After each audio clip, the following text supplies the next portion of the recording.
क्या मोदी जी को 75 साल की उम्र में रिटायरमेंट ले लेना चाहिए? क्या उनको भी मार्गदर्शक मंडल में शामिल हो जाना चाहिए? ये सवाल उठा रहे हैं दिल्ली के पूर्व मुख्यमंत्री अरविंद केजरीवाल, और ये इस सवाल का जवाब दरअसल वो मांग रहे हैं आरएसएस चीफ मोहन भागवत से। उनका ये कहना है कि जब बड़े बड़े नेता जैसे बीसी खंडूरी, मनोहर लाल जोशी और एल के आडवाणी जैसे नेताओं को 75 साल की उम्र में मार्गदर्शक मंडल भेज दिया गया, उनको रिटायर करा दिया गया भारतीय जनता पार्टी से, तो वही नियम नरेंद्र मोदी पे लागू क्यों नहीं होता? ये दोहरी नीति क्यों है? डबल स्टैंडर्ड्स क्यों है भारतीय जनता पार्टी के अंदर? इसके साथ साथ उन्होंने कई सारे और सवाल भी उठाए कि ईडी सीबीआई का गलत इस्तेमाल क्यों हो रहा है, विपक्षी नेताओं को जेल क्यों भेजा जा रहा है ईडी सीबीआई के इस्तेमाल से।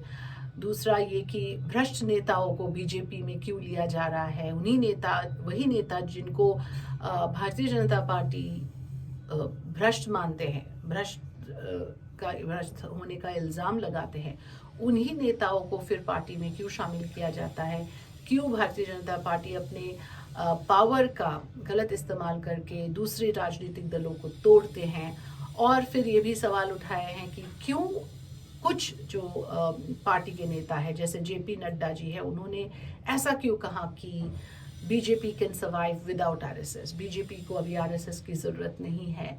और जब आरएसएस एक पेरेंट बॉडी है, एक आइडियोलॉजिकल फाउंटेन हेड जिसे कहते हैं, एक अभिभावक की तरह है भारतीय जनता पार्टी के लिए, तो वो ये जिम्मेदारी क्यों नहीं लेते कि बीजेपी को डिसिप्लिन किया जाए, श्रृंखलित किया जाए? इसकी जिम्मेदारी आरएसएस को लेना चाहिए।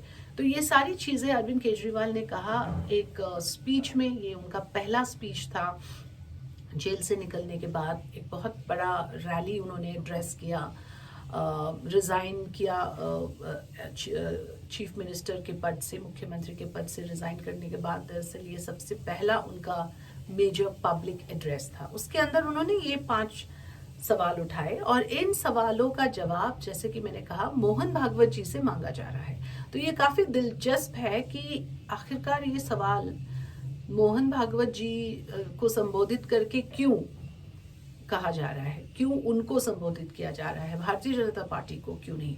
तो इस पर मेरा ये राय है कि 3 वजह हो सकता है, 3 reasons why Arvind Kejriwal has addressed this questions to Mohan Bhagavat.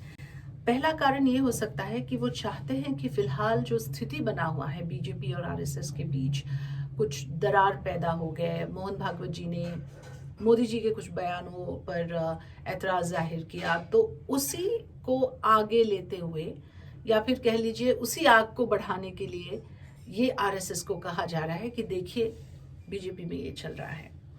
दूसरा ये भी हो सकता है कि अरविंद केजरीवाल चाहते हैं कि ये साबित हो जाए, और इस चीज को अंडरलाइन करने की कोशिश है कि आफ्टर ऑल, आखिरकार पेरेंट बॉडी आरएसएस है, तो आरएसएस की ही नीतियों का पालन बीजेपी करेंगे।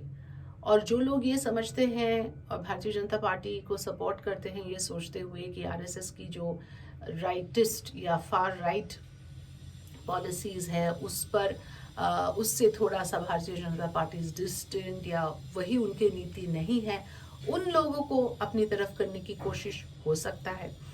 ये दिखाने की कोशिश कि देखिए, अगर आप मानते हैं कि भारतीय जनता पार्टी अलग है आरएसएस से, वैसा नहीं है, पेरेंट बॉडी आरएसएस ही है, माई बाप आरएसएस ही है, तो ये एक साबित करने की कोशिश हो सकता है। और इसीलिए मोहन भागवत को अभिभावक, पेरेंट बॉडी आरएसएस को एक जिम्मेदारी, बच्चे को संभालने की जिम्मेदारी जैसे बात अरविंद केजरीवाल कर रहे हैं। तीसरी वजह ये भी हो सकता है कि जाहिर है आम आदमी पार्टी और कांग्रेस जैसे राजनीतिक दल ये चाहते हैं कि मोदी जी अभी युद्ध क्षेत्र से निकल जाए और उनके लिए आसान हो जाए।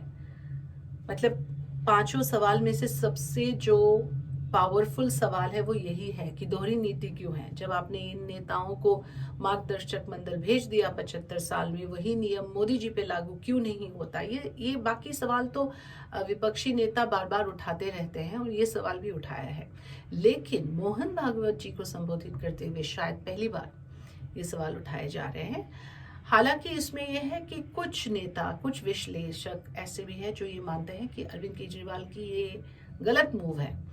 वो मोहन भागवत को पॉलिटिकल डिस्कोर्स में, पॉलिटिकल पार्टीज के डिस्कोर्स में खींचने की जो कोशिश है वो गलत है। वो ये भी कह रहे हैं कि इससे साबित होता है कि आम आदमी पार्टी का आरएसएस से लगाव है, और वही मूवमेंट शुरू हुआ, एंटी करप्शन मूवमेंट, जिसके वजह से यूपीए की सरकार को गिराया गया 2014 में। तो कुछ लोग उसको वो एंगल भी दे रहे हैं। मैं जानना चाहूंगी कि आप क्या सोचते हैं इस बारे में, जरूर कमेंट्स में लिखिए।